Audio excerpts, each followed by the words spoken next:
Yo, what's up, y'all? Hope you guys are doing well. So real quick, I'm gonna use the Godslayer's Greatsword just to demonstrate the damage output difference between with the items and without. So first off, without the items. So using the skill from the Godslayer's Greatsword, it gets about 3,000 damage, which is really good. But when we're buffing up using the Talismans, the incantations, and the mixed physique, this is what we're reaching. As you can see, he didn't even have enough health to take the damage. So you know what that means. We gotta go find a stronger enemy. Hopefully this dude survives.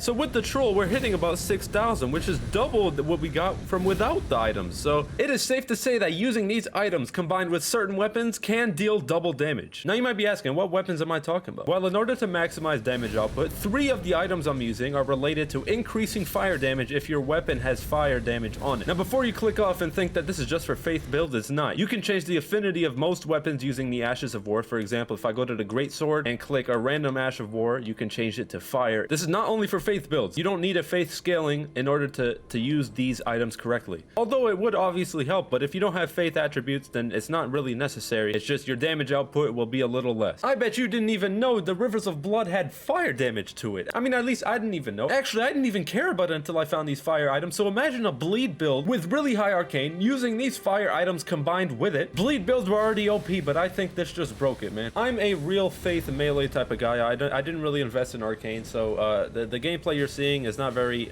optimistical of a bleed build, so I'm sure most of you are better and have better bleed builds, so feel free to comment your opinion and see if this will make your build better or not. Anyways, in order to truly understand where this power comes from, wow, this looks actually really fucking cool. Hold on. We gotta look at the items we're using, so let's get to it. Actually, first off, I just want to show you the stats just to show you I'm literally all over the place. I don't even have the right soft caps, not even close. I'm way too invested in faith. None of the weapons really that scale that good in faith anyways, and so since strength and dexterity have better scalings, you want to invest in them more. I believe their soft caps are 80. I'm also a hero build, so just take all of this into consideration. You could do a lot more damage if you invest your points a lot better than me. So I'm gonna timestamp everything. Not everything is on this page. I'll go through the locations for all the talismans and all the items you need, but not the weapons. I'll just show you which ones are the best, and you can decide if you want to get them or not. So obviously the Godslayer's Greatsword is an amazing weapon for damage output. Magma, Wyrm, Scalesword, and the Blasphemous Blade. By the way, if you're struggling with sustain, I highly suggest the Blasphemous Blade. It has a really nice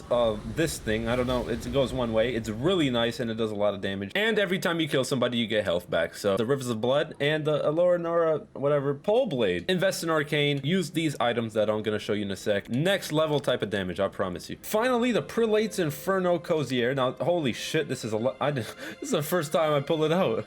Pause. This is a really big weapon. It needs 45 strength. Using one of the Ashes of War, you can change its affinity to Fire Flame Art. If you want to have a face scaling to it, then you can add that. But if you don't, like I said, any weapon can become OP with these items equipped. Now, real quick, if you're trying to change your weapon to a fire affinity, and you can't because you don't see it, well, I'll show you where to get the Red Hot Whetblade. So that's how you can do it. In Redmane Castle, all you got to do is go to the chamber outside the plaza. From that grace, just head out left and then turn right past all these flamethrower dudes. Go all the way down and watch out for this freaking wheelbarrow dude. I don't know what the hell. The item should be right here at the floor, I believe. The way the talismans work, I'm gonna go one by one and show you the location of each one. So Radagon Soreseal greatly raises attributes. It raises the attributes of vigor, strength, endurance, and dexterity by 5 each. So Radagon Soreseal can be found in Fort Ferrith in Caelid. So make your way to this location. Once you're inside, make sure you go left and you just go all the way to the end until you see the ladders. Once you're up there, make sure you get the chest and open it. It's really important if you haven't already. Just drop down, make your way all the way to the end of the castle top and jump down into there. I suggest if you want, you can put on a lantern to make things easier. There's a couple rats nearby. Make sure you turn back and jump on that ledge right there. And you're gonna be greeted by a bunch of big ass rats or whatever. Drop down and the Radagon Soreseal would be right there.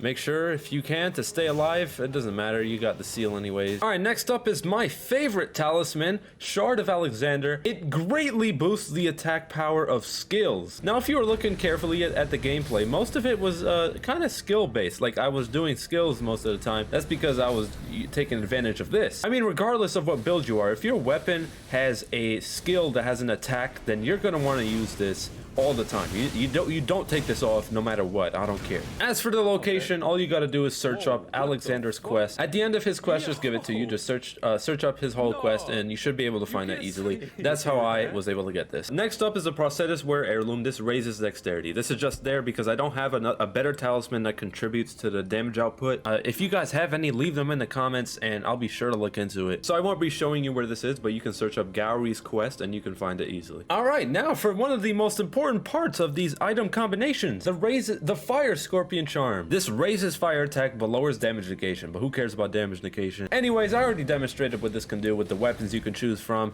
the damage output it can create, along with other items that I have yet to show you. So the location for the Fire Scorpion Charm, it's in Mount Gelmir over here in it's in Fort Lade, but I'll show you how to get there right now. From the Erdtree Gazing Hill, you want to go up, follow that catacomb statue thing up there. Once you're here, you want to go through the water. You might see a boss, you might not, but just keep going. Once you see this grace, you hit that, then you continue on north. It's a really long route. I'm not sure how much I'm going to include of it in the video, but just stay on the left path and don't stray from it. Then eventually you're going to finally get to the grace, and you're going to be at the See the Water terminus. Then from there you want to head west to Fort Lade. I wish I got laid. Damn it, that was another bad joke. Anyways, you wanna head to the right side of the castle, so go up the stairs on the right. There's gonna be some pretty tough enemies. That guy, I don't know what you call him, he is tweaking. Go through the door. His fat ass can't get through it, so you're fine. I don't know where it is, I forgot. Oh, here it is. You jump over this, and there's gonna be a item that you pick up here with this ghost. So that's where you find the Fire Scorpion Charm. Alright, a couple talismans that you can use can be a replacement. The Godfrey Icon enhances charged spells and skills. So if you have some skills that can be charged up, then this could definitely boost your damage output. And the Kindred of Rot's Exaltation. Poisoning or rot in vicinity increases attack power. I couldn't proc this. I tried to see what difference it would make if I had a weapon in my left hand with like poison on it or scarlet rot on it, and I just couldn't get it to work. So I don't know. If anyone in the comments can let me know how this works or how I can get it to work, that'd be awesome. Next up, we're moving on to the incantations. So first one is Flame Grant Me Strength. Now this is fucking phenomenal, man. Raises physical and fire affinity attack power. And guess what? We got both of them. So honestly, I think this is the biggest percentage of the damage output when it's all put together. And it only requires 15 faith. All right, for the location of the Flame Grant Me Strength incantation. So from the Fort Gale Grace, you want to head south, and you'll see Fort Gale as soon as you look up. You want to go up the stairs. You don't want to go inside though. You want to go over here, get on top of this, and just make your way around Fort Gale until you get to the back. You can actually land on top of him and do crazy damage, and that shit was really cool to see. But yeah, it's gonna be right there, and yeah. Next up is the Golden Vow. Most of you know this. It increases attack and defense for yourself and your allies. It requires 25 faith though, so for the location, from the Bridge of Inquidity, you want to head to the Corpse Stench Shack. Just keep going straight past the damn, I don't know what you call them. Just keep going straight, and you should end up at the shack right here, and just pick it up. Oh god damn, you fucking dog. Now for the final part of the recipe, we have one of the mixed physique items that we are using, which is Flame Shrouding Cracketeer.